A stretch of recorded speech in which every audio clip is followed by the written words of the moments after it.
Hello, how are you guys. कैसे हो आप। मैं आत्माराम सैनी आप सभी का आत्माराम सैनी ऑनलाइन क्लासेज में स्वागत करता हूं। आज गाइज मैं बात करूंगा ऑडिटिंग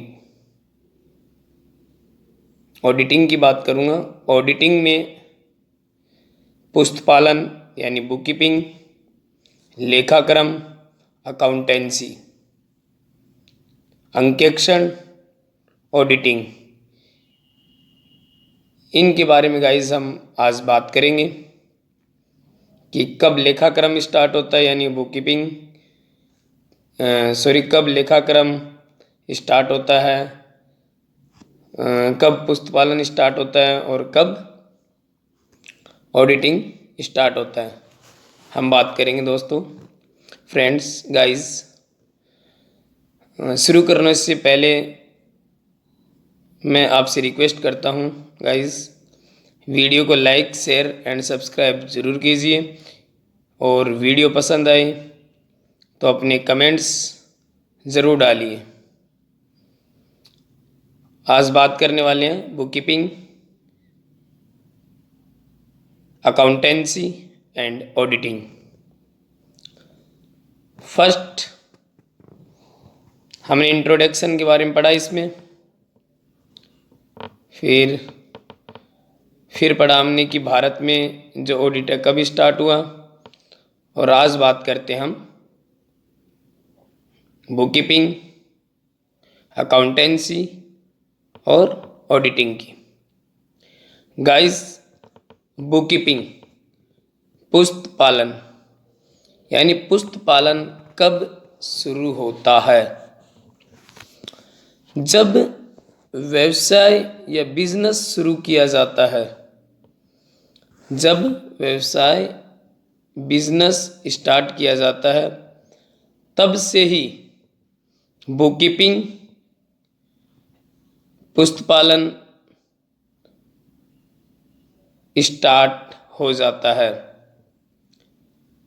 व्यवसायिक व्यवहारों को लिखने, विश्लेषण करने की कला को ही पुस्तपालन या बुक कीपिंग कहते हैं।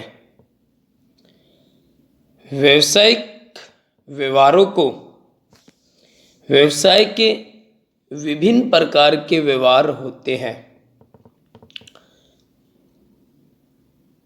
जैसे बुक कीपिंग जो प्रोसेस हैं, बिजनेस स्टार्ट होते ही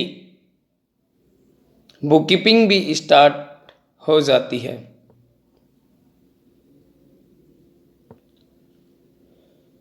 जैसे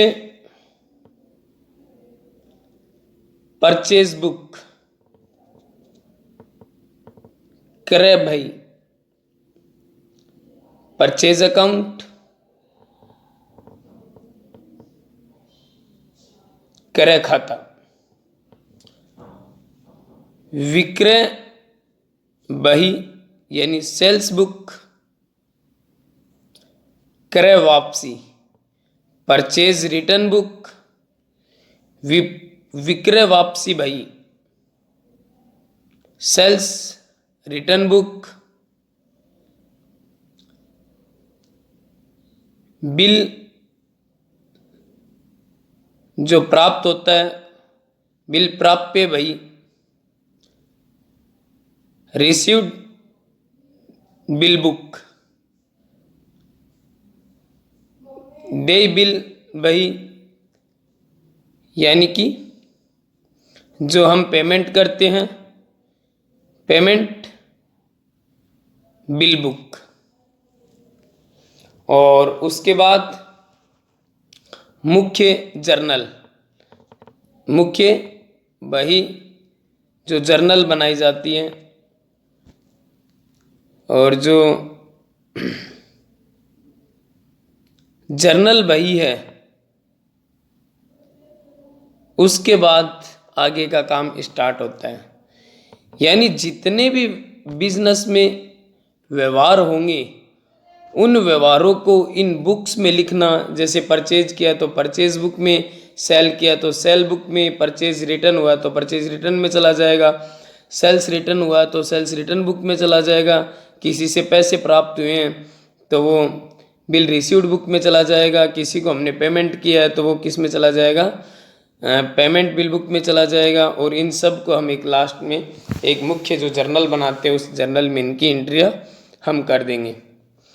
और ये जो पुस्त पालन है, दिन प्रतिदिन, डे पर डे का व्यवहार है वो लिखा जाता है। दिन प्रतिदिन का जो व्यवहार होता है, जो प्रोसेसिंग होती है बिजनेस में, सेल्स से रिलेटेड, परचेज से रिलेटेड, पेमेंट से रिलेटेड, रिसीव्ड से रिलेटेड, ये सब उसमें इंक्लूड कर दिए जाते हैं। किसमें? बुक कीपिंग में। फिर बुक कीपिंग जैसे ही बंद होती है, चाहे डे पर डे मान लो, चाहे हाफ ईयरली मान लो, चाहे ईयरली मान लो, लेकिन पुस्तपालन का जो व्यवहार है वो तो डे पर डे चलता रहेगा। पुस्तपालन के बाद यानी बुक कीपिंग के बाद जो कार्य शुरू होता है वो कार्य किसका शुरू होता है? लेखाक्रम का, अकाउंटेंसी का कार्य स्टार्ट होता है। कब? बुक कीपिंग के जस्ट बाद। जो अकाउंटेंसी स्टार्ट होती है आफ्टर बुक कीपिंग। अकाउंटेंसी के अंदर जिन व्यवहारों को purchase book, cell return book, purchase return book, received bill book या पेमेंट बिल बुक में लिखा जाता है, उन व्यवहारों से एक मुख्य जर्नल तैयार की जाती है, एक जर्नल बुक बनाई जाती है, जर्नल एंट्रियाँ की जाती है। उन एंट्रियों से एक ट्रायल बैलेंस बनाई जाती है, एक ट्रायल बैलेंस बनाई जाती है जो अकाउंटेंसी में आती है। ट्रायल बैलेंस लेखाक्रम में आती है, एक ट्रायल बैलेंस बनाई जाती है।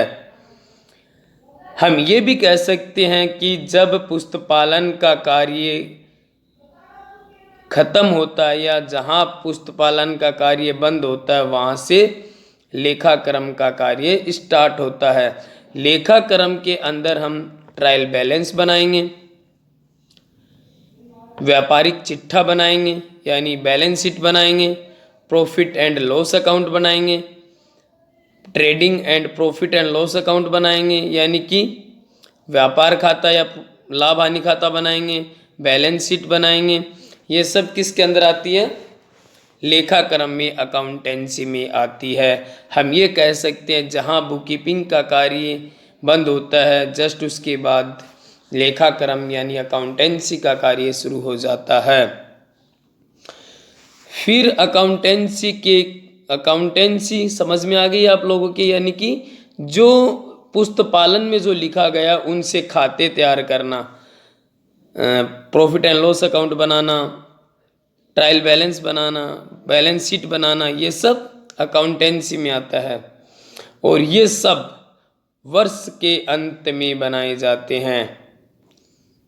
और जो वर्ष का अंत है यानी एक जो हम कह सकते हैं कि फाइनेंशियल जो ईयर है वो आपका रहेगा 1 अप्रैल टू 30 मार्च। प्रत्येक जो ईयर आएगा एवरी ईयर 1 अप्रैल टू 30 मार्च तक आपका फाइनेंशियल ईयर रहेगा और उसमें ये 31 मार्च को बनाए जाते हैं। जस्ट इसके बाद ऑडिटिंग का कार्य शुरू होता है यानी कि ट्रायल बैलेंस को चेक करना, ट्रेडिंग अकाउंट को चेक करना, प्रॉफिट एंड लॉस अकाउंट को चेक करना और बैलेंस शीट को चेक करना। इन सब को चेक करना, इनकी जांच करना ही ऑडिटिंग कहलाता है। यानी कि फाइनेंशियल जो अकाउंट बनाए जाते हैं, वित्तीय विवरण जो तैयार किए जाते हैं, उनकी जांच, फाइनेंशियल जो अकाउंट्स हैं उनकी जांच करना ही अंकेक्षण है। आज से प्राचीन काल में यूनान, मिस्र, रोम्स जो साम्राज्य थे, जो सभ्य साम्राज्य थे, उन साम्राज्यों में क्या होते थे, चतुर लेखापाल रखे जाते थे। चतुर यानी चार चार लेखापाल रखे जाते थे। और वो लेखापाल क्या करते थे, जो राजकोषीय व्यवहार होते थे, उन व्यवहारों को एक दर्ज किया करते थे। और उन व्यवहारों को जो न्याय अधिकारी सुनता था, उन व्यवहारों को जो न्याय अधिकारी सुनता था, उसे ही अंकेक्षण कहा गया है। यानी कि हम कह सकते हैं कि प्राचीन काल से ही अंकेक्षण का उद्भव हुआ है। और वैसे हम अंकेक्षण की बात करें तो अंकेक्षण जो ऑडिटिंग है, अंकेक्षण का जो इंग्लिश मीनिंग है अंग्रेजी भाषा में ऑडिटिंग, ये जो ऑडिटिंग शब्द है वो लैटिन भाषा से लिया गया है। ऑडिटिंग शब्द है वो लैटिन भाषा के ओडायर शब्द से लिया गया है, लैटिन भाषा के ओडायर शब्द से लिया गया है। और जिस शब्द का अर्थ है सुनना, टू हियर, सुनना। ओडायर शब्द का अर्थ है सुनना। लेखा जो क्रम है उनकी जांच करना ही अंकेक्षण कहलाता है। अंकेक्षण में आता है कि जो व्यवहारिक व्यवहार है उन व्यवहारों की जांच करना। जैसे पुस्तपालन